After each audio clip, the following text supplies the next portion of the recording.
Hi friends, Nisha's life സ്റ്റൈലിലേക്ക് എല്ലാവർക്കും സ്വാഗതം. ഞാൻ ഇന്ന് നിങ്ങളെ കാണിക്കാൻ പോകുന്നത് ഒരു ഉച്ച ഊണിനുള്ള ഒരു കറിയാണ്. ഒരു ചെറിയ എളുപ്പം തയ്യാറാക്കിയെടുക്കാവുന്ന ഒരു കറിയെ പറ്റിയാണ് നിങ്ങളെ ഇന്ന് ഞാൻ കാണിക്കാൻ പോകുന്നത്. അതിനാവശ്യമായത് ഒരു കഷ്ണം പൂയണിക്ക, 2 വാഴയ്ക്ക കുറച്ച് വാടിപ്പോയിട്ടുണ്ട്.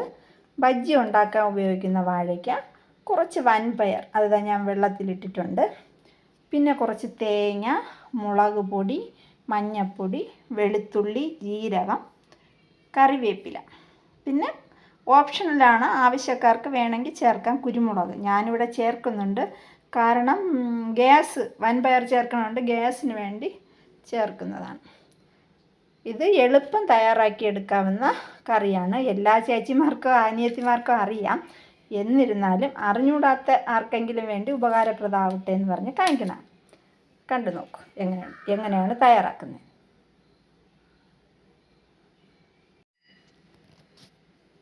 എന്നും പറയുന്ന പോലെ തന്നെ ഒരിക്കൽ കൂടെ പറയുന്നു, എൻ്റെ വീഡിയോ ആദ്യമായി കാണുന്നവരാണെങ്കിൽ ഒന്ന് സബ്സ്ക്രൈബ് ചെയ്ത് ലൈക്ക് ചെയ്ത് എന്നെ ഒന്ന് സപ്പോർട്ട് ചെയ്യണേ. കണ്ടോ, മത്തനും വാഴയ്ക്കയും ഞാൻ കഴുകി ക്ലീൻ ചെയ്ത് ഇതാ വച്ചിട്ടുണ്ട്. പിന്നെ കടു താളിക്കേണ്ട സാധനമാണ് തേങ്ങ, കറിവേപ്പില, കടുക്, ഉഴുന്ന് പരിപ്പ്, ഉണക്കമുളക് കൂടെ വേണം. ഇത് തേങ്ങ ആദ്യം നമുക്ക് നന്നായിട്ടൊന്ന് ചുവന്ന രീതിയിൽ എണ്ണയിൽ വറുത്ത് ഈ കറിയിലോട്ട് ഇടണം. എന്നാൽ ഇതൊരു പ്രത്യേക ടേസ്റ്റാണ്. എരിശ്ശേരി ആണ് ഈ കറിയുടെ പേര്. ചോറിന് കൂട്ടി കഴിക്കാൻ നല്ലൊരു കറിയാണ്.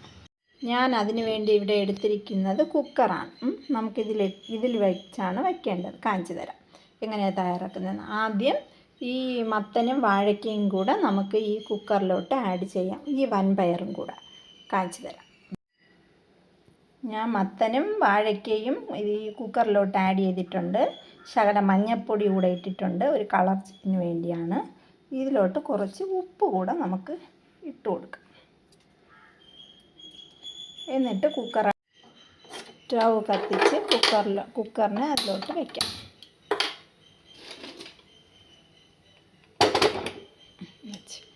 ഇതിന് വേകട്ടെ. 2-3 വിസിൽ വരുമ്പോൾ നമുക്കിതിനെ ഒന്ന് ഓഫ് ചെയ്ത് വയ്ക്കാം. അപ്പോൾ ഇതാ മത്തനും വാഴയ്ക്കയും കുക്കറിൽ വെന്ത് വിസിലായി റെഡി ആയിട്ടുണ്ട്. അപ്പോൾ ഇതാ മത്തനും വാഴയ്ക്കയും ഒരു 4 വിസിൽ വന്ന് വെന്ത് തയ്യാറായിട്ടുണ്ട്. ഇത് തണുത്തിട്ട് നമുക്ക് ഇതിലോട്ട് ആഡ് ചെയ്യേണ്ട സാധനം കാണിച്ചു തരാം. കണ്ടോ കൂട്ടുകാരെ, ഞാനിത് അരച്ചെടുത്തിട്ടുണ്ട്. ഇത് നന്നായിട്ട് അരയണ്ട, ഒരു അവിയൽ പാകത്തിൻ്റെ ഇതിൽ അരഞ്ഞാൽ മതി. കൂടാതെ അരയ്ക്കണ സമയത്ത് നിറച്ച് വെള്ളം എടുത്ത് ഒഴിക്കരുത്, ആഡ് ചെയ്ത് ലിമിറ്റിന് അരച്ചെടുക്കണം. ഇതൊരു ഒഴിച്ച് കറിയല്ല, ഒരു കട്ടിയോടെ നമ്മൾ അവിയലൊക്കെ വയ്ക്കുമ്പോൾ ഒരു സൈഡ് കഴിക്കേണ്ട, ചോറിൻ്റെ സൈഡിൽ വെച്ച് കഴിക്കുന്ന ഒരു കറിയാണ് ഈ എരിശ്ശേരി കറി. നമുക്ക് ഈ കുക്കറിൽ മത്തനും വാഴയ്ക്കയും വേവുന്ന സമയത്തിന് നമുക്ക് ഈ തേങ്ങയെ ഒന്ന് ഫ്രൈ ചെയ്തെടുക്കാം. ഫ്രൈ ചെയ്ത് ഒന്ന് ചുവന്ന് വരുന്ന രീതിക്കോട്ട് നമുക്ക് ഈ തേങ്ങയെ എടുക്കാം. കണ്ടോ, തേങ്ങ ചുവന്നിട്ടുണ്ട്. ഈ ഒരു പാകത്തിനാണ് നമ്മൾ ഈ തേങ്ങയെ വറുത്തെടുക്കേണ്ടത്. ഇപ്പോൾ ഇതാ കുക്കറിനെ നമുക്ക് ഓഫ് ചെയ്യാം. കണ്ടോ, അപ്പോൾ നമ്മൾ കുക്കറിൽ വച്ച മത്തനും വാഴയ്ക്കയും വൻപയറും നല്ല രീതിക്ക് വെന്തിട്ടുണ്ട്. നമുക്കിതിനെ ഒരു സ്പൂണ് കൊണ്ട് ഇതുപോലെ ഇങ്ങനെ നല്ല രീതിയിൽ ഉടച്ചു കൊടുക്കാം. കണ്ടോ, ഇതിനെ ഇനി നമുക്ക് വേറൊരു പാത്രത്തിലേക്ക് ആഡ് ചെയ്യാം.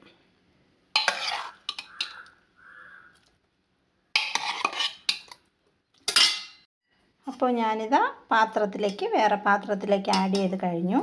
ഇനി നമുക്ക് ഈ അരച്ച് വെച്ചിരിക്കുന്ന കൂട്ടിനെടുത്ത് ഈ കറിയിലോട്ട് ഒഴിച്ചു കൊടുക്കാം. കണ്ടോ, കട്ടിക്കാണ് ഞാനത് മത്തനും വാഴയ്ക്കയും കൂടെ വേവിച്ചെടുത്തത്. അതുകൊണ്ട് ഞാൻ കറിയിൽ ഇത്രയും വെള്ളം ചേർത്തപ്പോൾ പ്രശ്നമില്ല. നിങ്ങൾ ശ്രദ്ധിച്ചിത് വെള്ളം ചേർക്കണം. ഒരുപാട് വെള്ളം എടുത്ത് ഒഴിക്കരുത്, കറി ലൂസായി പോകും. അപ്പോൾ ഇതാ നമ്മൾ ഇതിനെ ഒന്ന് കൂട്ടുമായിട്ടൊന്ന് ആഡ് ചെയ്തെടുക്കാം. കണ്ടോ?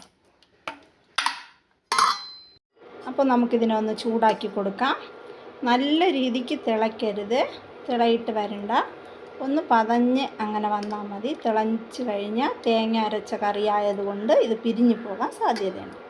ഉപ്പ് ആവശ്യത്തിന് ആഡ് ചെയ്ത് കൊടുക്കണം. കാരണം നമ്മൾ ആദ്യം ഉപ്പ് ഞാൻ കുറച്ചാണ് ഇട്ടത്. ഇത് കൂട്ടും എല്ലാമായിട്ട് ഇട്ട് കഴിഞ്ഞിട്ട് ഒന്ന് ഇളക്കിയിട്ട് ഉപ്പ് നിങ്ങളുടെ ആവശ്യത്തിന് കണക്കിന് ഇതിൽ ആഡ് ചെയ്ത് കൊടുക്കണം.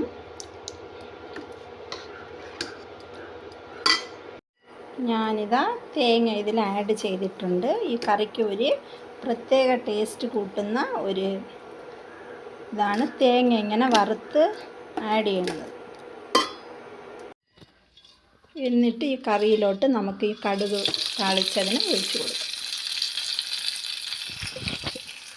ഈ കറിയിലോട്ട് ഈ കടുക് താളിച്ചതിനെ ആഡ് ചെയ്ത് കൊടുക്കാം.